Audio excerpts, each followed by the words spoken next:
teach the expectations that we want you all to abide by, and help support you all when y'all are having some difficulties with those. Stay out of mess and choose who I hang with and keep my circle tight. Be careful with who you choose to be your friends because they can influence you to do bad things.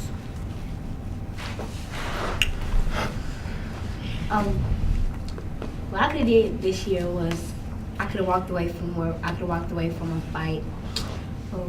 I could change my attitude. I quit talking back to teachers. I could stop popping off at the kids that's younger than me. And I could stop fighting boys. And yeah. And what I could do differently is be to myself and talk to certain people. People are people. They do what they want to do. But like for me, I could just sit back and observe how people act and how they do their friends. So like if I wanted to make friends with them, I could see how they gonna treat the other friend, and if I want to be in that friend's shoes or not, and just not talk to as much people as I do, because the more people that I talk to, the more drama that I'll get in. Like when you help somebody else, they'll help you back. So which will like do it back and forth to where like it gets a higher level of respect. I think it's due because if I'm talking to somebody, I'm gonna automatically think that they should respect me, and I'm pretty sure that will be going through their mind too. Like if I just meet them and then I automatically disrespect them, then that's like, it's not cool. So I think it's due, but at the same time I think it's earned because you don't get everybody's respect off the bat. So I really don't know. It helped me because, like, sometimes when I don't want to tell my parents or when I don't want to tell my closest friends, I can tell the whole circle because they're not judging and the circle is just open. One thing I like about it is, like, since I spend more time here at school than I do in my own house, I feel like every time I go to Miss Davison's 0 period, I feel like we're family.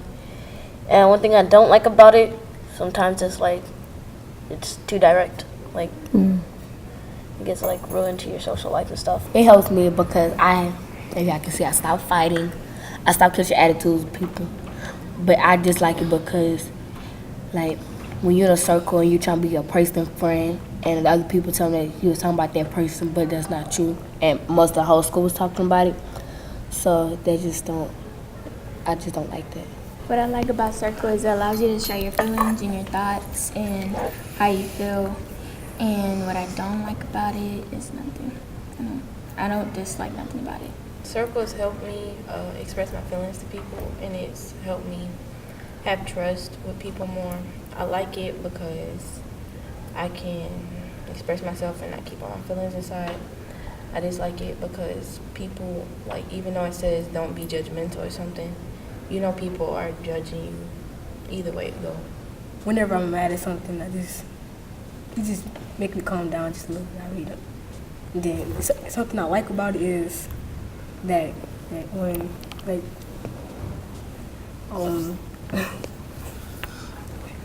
I really don't know. I like everything about it. I don't dislike it. I can express my feelings and tell people like how I feel, and I can elaborate about what's going on with me. One thing I dislike is people that,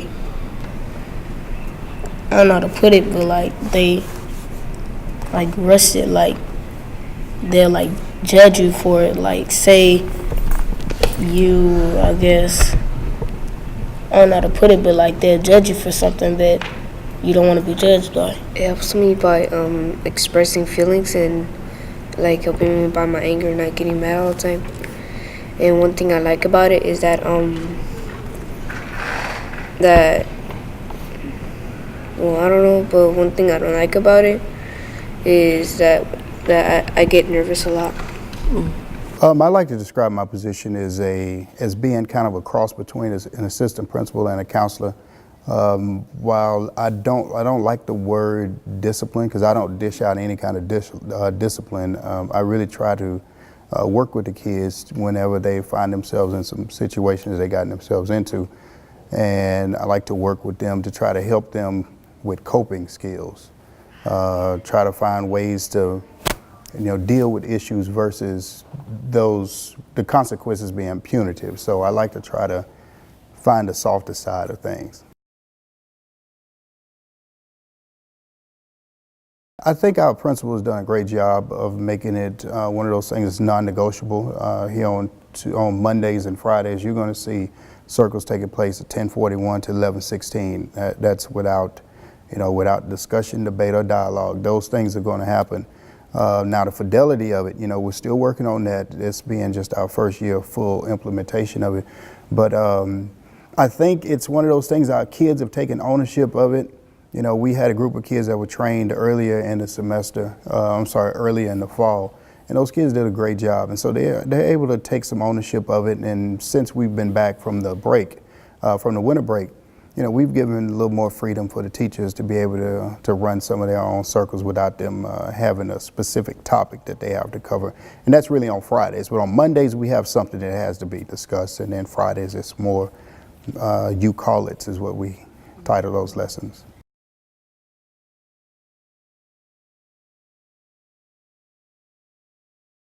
Yeah, I think this being my first year again, I keep hearing that this is 100% better than what it was last year. However, any kid out of class is, you never want that. And we have to, we have kids that make some decisions that kind of put them in places.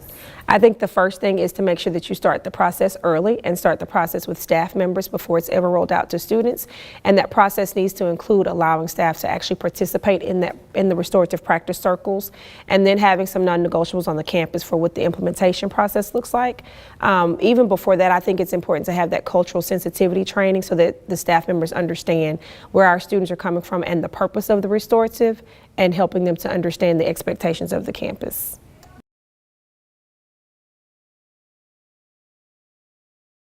In addition to the staff participation, the student participation, I think it's extremely important to involve parents and determining a way for parents to understand the expectation at the campus level and how they can support their students in the restorative practice as well.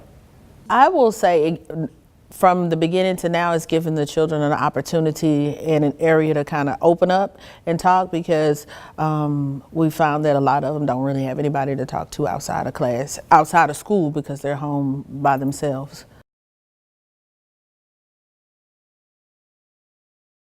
I think more of them are spending more time in class. We're finding different ways to kind of resolve some of the conflict versus moving them outside of class. If you get moved outside of class, it's like the last resort, at least for me anyway. That's the last resort. We've done everything in class. We've had conversations.